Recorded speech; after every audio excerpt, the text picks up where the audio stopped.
அனைவருக்கும் வணக்கம். இப்போ நம்ம பிஜிடிஆர்பி மேக்ஸ்லேருந்து ஃபங்க்ஷனல் அனாலிசிஸ்லேருந்து ஒரு முக்கியமான ப்ராப்பர்ட்டிஸ் பார்க்க போகிறோம்.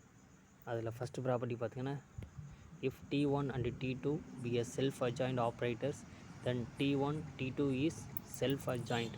அப்படின்னா இதை வந்து T1 T2 equal to T2 T1 எழுதலாம். இதோட செல்ஃப் அட்ஜாயிண்ட் எப்படி எழுதலாம்னா, அதாவது இதை ப்ராடக்ட் வந்து மாற்றி எழுதலாம்.